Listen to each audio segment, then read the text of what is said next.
이번 제가 주제에서 얘기할 부분은 바로 프리미엄 임플란트 편입니다. 프리미엄 임플란트라고 하는 건 지금 뭐 제 배경 여기 뒤쪽에도 보면 뭐 임플란트 포스터가 아니고 이거 막 그런 게 막 걸려 있는데 저희 치과 같은 경우에 이런 프리미엄 임플란트가 이제 200만 원대에 형성이 돼 있고, 이제 국산 같은 경우에는 고급형, 일반형 해서 100만 원에서 조금 더 나가거나 보다 적거나 보통 그런 식으로 형성이 돼 있어요. 근데 뭐든 그렇죠. 아니 왜 이거 비용이 조금 더 비싼데 실제로 차이가 나는지, 외산 임플란트하고 뭐 국산 임플란트하고 별 차이가 없나? 차이가 없으면은 비용을 더 받으면 안 돼요. 그래서 이제 여러분들도 그 차이를 알아야지 어떻습니까? 자연스럽게 자신감 있게 권할 수 있다라는 거죠. 그래서 거기에 대한 제가 이제 히스토리를 조금 말씀을 드리려고요. 왜? 이 히스토리를 알아야지 여러분들이 좀 더 자료를 찾아보고 알아보고 자신감이 생긴다라는 거예요.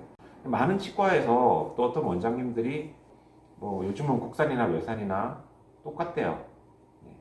진짜 나는 본인의 모든 걸 걸고 그렇게 얘기할 수 있는지 진짜 궁금해요. 국산차하고 저기 독일차하고 비슷하지. 바퀴 4개면 다 비슷한 거 아닌가? 뭐 그런 논리 같아요, 제가 봤을 때는. 임플란트를 어쩜 최초로 개발하신 분이 브레네마 교수입니다. 그래서 그분이 만든 브랜드가 뭐죠? 그래서 이름을 그대로 따가지고 브레네마 이렇게 돼 있고, 그때 당시에 유명하진 않아요. 상대적으로 슐리라고 들어봤습니까? 슐리? 그쵸, 못 들어봤을 가능성이 커요. 어찌 보면 거의 공동 개발자 같은 분이에요. 그 다음에 한 2명 정도를 더 기억하면 좋습니다. 뭐 닥터 슈레더, 그 다음에 스트라우만. 그러니까 이 스트라우만 임플란트도 사람 이름에서 따온 거지. 그래서 처음에 이제 이들이 만들었던 학술 단체가 있습니다. 그게 ITI예요. 유럽에서 최고로 먹어주는 치과대학에서 이 교수들한테 막 이렇게 임상 실험 결과를 가지고 임플란트에 대한 기술적인, 학문적인 그런 팀이라는 거예요. 그래서 옛날에 우리가 ITI 임플란트라고 이렇게 검색하면은 꽤 유명했습니다. 근데 정확하게는 ITI 임플란트라고 표현을 하면 안 돼요. 왜냐면 ITI는 이 학술단체를 얘기하는 것이고, 이 ITI의 납품을 그때 주력으로 했던 브랜드가 바로 스트라우만이에요. 그래서 스트라우만 임플란트 이꼴 ITI 임플란트라고 마케팅을 했었던 거죠. 기본적으로 브레네막 임플란트는 뼈 높이에 이렇게 심는 개념의 본레벨 임플란트를 어찌 보면 브레네막에서 이제 주력적으로 좀 했었고, 스트라우만은 티슈 레벨, 잇몸 높이를 기준으로 해서 이렇게 통짜로 이렇게 심었던 거예요. 그렇게 되는 여러 가지 이유가 있지만 제일 큰 이유는 본 레벨로 했을 때 어떻게 돼요? 펌핑 작용 때문에 그 치조골이 노는 현상을 막고자 플랫폼 위치를 위로 올린 거거든. 그리고 또 플랫폼 위치를 또 나중에 위로 올려가지고 재미를 봤던 인터널 타입이 아스트라테크 이런 쪽이에요. 지금 아스트라제네카 해가지고 그 백신, 그거는 되게 좀 평판이 안 좋은데, 임플란트에서 아스트라는 굉장히 소위 말하는 3대 명품 중에 하나라고 들어가는 그런 개념이죠. 자, 그래서 이 ITI는 기본적으로 스트라우만 베이스를 쓰고, 스트라우만은 티슈 레벨 임플란트를 초반에 굉장히 고집을 했어요. 지금은 스트라우만 임플란트 제가 이 카탈로그 보니까 테이퍼 형식도 나오고 본 레벨도 나오고 좀 다양하게 했는데, 옛날에는 고집이 되게 셌다는 거지. 그러면은 이 안에서도 어때요? 이 스타일을 고집하는 학자들이 있고 바뀌어야 된다고 주장하는 학자가 있어 없어? 있어요. 있죠. 네. 그래서 아까 얘기했던 이 슐리 교수 같은 경우에는 바뀌어야 된다라고 주장했던 멤버 중에 한 명입니다. 자, 그래서 이때 당시에 이 슐리 교수는 이제 그 한계를 조금 바꾸기 위해 가지고 스타일을 바꿔, 그리고 자기만의 어찌 보면은 나중에 학술 단체를 만들게 돼요. 그래서 슐리 할 때 들어가는 그 처음에 S, 그래서 S예요. 그 다음에 똑같습니다. 임플란톨로지, I, 그 다음에 이 모임, 서클. 그래서 결국은 슐리 임플란트 서클이다, 이런 걸까지 만든 거야. 왜? 이 정도로 끝발이 되는 사람이니까 만들 수 있었던 거죠. 그래서 그 SIC 임플란트라고 하는 스위스 임플란트도 나오게 되는 거예요. 그 임플란트의 초대 어떤 그 기술력에 있는 멤버들의 그걸 가지고 왔다라는 걸 말씀드리고 싶어요. 그래서 요약하면 외산 임플란트하고 국산 임플란트하고 효과적으로 차이가 있습니까 없습니까? 이 부분이에요. 그래서 저는 감히 말씀드리지만 차이가 있습니다. 있을 수밖에 없고요. 제가 그 증거들을 제가 일단 말씀을 드릴게요. 임플란트 같은 경우에는 뭐가 있냐면 임상 데이터라고 하는 게 되게 중요합니다. 왜 그래요? 그 임플란트가 시간이 지났을 때 어떻게 망가지든 문제가 생기든 해결하든 이런 거에 대한 기록이 되게 중요한 거예요. 근데 오래된 회사는 어떻습니까? 오래된 데이터가 있다고. 여기도 볼까?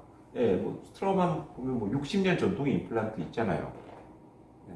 근데 국내 제품은 뭐 임상 데이터 3, 40년이 있어요, 없어요? 없어요. 왜? 그것도 회사가 없었기 때문에. 임상이라고 하는 건 굉장히 꾸준히 관찰돼야 되는 겁니다. 그리고 더 큰 이유가 있어요.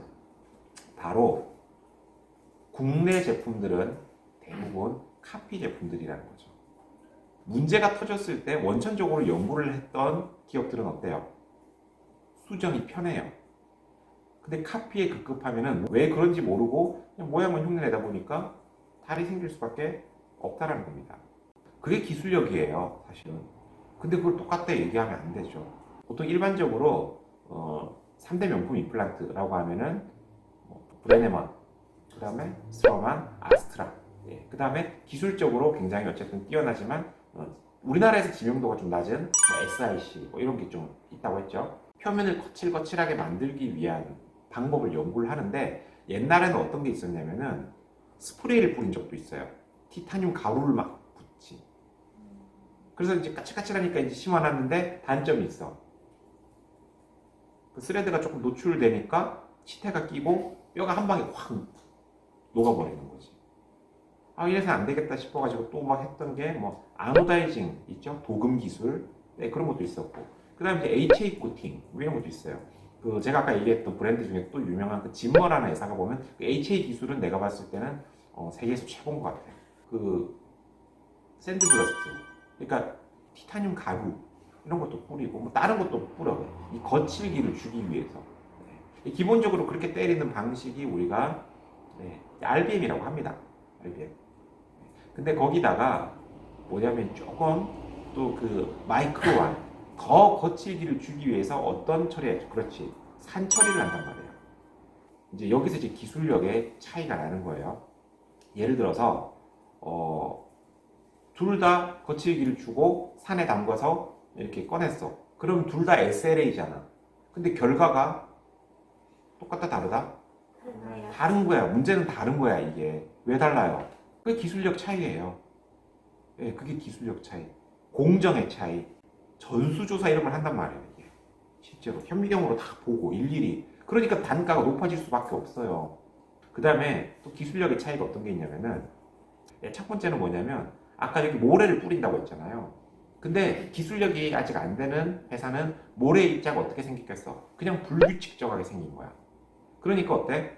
이 티타늄을 때려도 거칠기가 아주 불규칙적으로 나오고 심지어는 뭐가 문제냐면은 이게 박혀요. 티타늄 표면에 박혀. 자, 여러분들 혹시 그레이드 4라는 거 들어봤습니까? 그레이드 4? 티타늄 그레이드가 굉장히 많이 있어요. 그래서 뭐 그레이드 뭐 1, 2, 3, 4, 5 이렇게 쫙 있는데 대부분 임플란트에서 쓰는 게 그레이드 4예요. 왜냐? 불순물 함량이 가장 적대요, 그게. 자, 근데 그 그레이드 4를 이렇게 때렸을 때 어떤 회사는 어때요? 이 입자를 굉장히 동일한 크기로 만들어요. 이 뿌리는 모래를. 근데 이걸 뭘로 만든다, 모래를? 지르코니아로 만들었어. 그리고 모양이 삐뚤삐뚤한 게 아니라 동글동글하게 만들었어요. 동글동글하면 거칠기를 줬는데 박히지가 않는 거지. 그리고 아주 일정한 모양으로 거칠기를 만들 수 있는 거예요. 문제는 이 지르코니아 모래를 만드는 기술이 아직 우리나라에 없다라는 거예요. 일단 그거 만드는 기술이 뛰어난 회사가 아까 얘기했던 회사, 그 중에서도 스위스의 SIC가 굉장히 기술력이 뛰어나요. 이미 10년 전에, 10년도 더 넘게 전이다. 그게 뭐죠? 스트로만 록솔리드라는 제품이에요. 근데 어떻게 기술이 같다고 얘기를 하냐는 거죠, 이게. 어르신들 같은 경우에는 그 임플란트에 그 미세한 입자나 이렇게 뭐 불순물이 박혀 있거나 그렇게 되면 그게 심어졌을 때 염증을 나중에 유발할 가능성도 있어요. 그래서 어르신들일수록 그런 부분에서 보면은 좀 더 세척을 잘하고 안전하고 좋은 임플란트를 권하고 싶다라는 거지. 그리고 요즘은 그런 그 명품 임플란트들도요, 보험이 돼요. 거의 비슷한 가격에 할 수 있어. 그래서 대한민국의 보험제도가 참 좋다니까. 그러면 여러분들이 이런 정보를 조금만 알면 어때요? 어르신들 왔을 때, 아, 어르신, 외산 임플란트 스위스 건데, 보험을 했을 때 비용이 크게 차이가 없어요. 근데 느낌이 어때? 확 와닿는다니까? 그 다음에 재료의 어떤 시스템도 좀 차이가 있어요. 무슨 얘기냐면, 한번 물어보세요. 지금 여러분들 계신 치과의 원장님한테 영업사원한테 확인해 보라고. 그 국산 임플란트를 제조하는 티타늄이 어디서 만들어지는 티타늄인지 확인해 보시라고 하세요. 거의 미국일 거예요. 근데 제가 좀 전에 얘기했던 좀 프리미엄 임플란트들은요, 미국산 티타늄을 안 써요. 독일, 스위스, 유럽 쪽입니다. 왜냐면 유럽, 특히 서유럽 그쪽 지역이 철의 질이 좋아요. 일단 철뿐만 아니라 다른 금속을 그러다 보니까 다루는 기술이 굉장히 발달되어 있습니다. 정밀 금속공학이 굉장히 발달한 나라가 다 서유럽 쪽이에요. 그래서 시계 하면 어디가 유명해? 스위스 시계 알아두잖아요.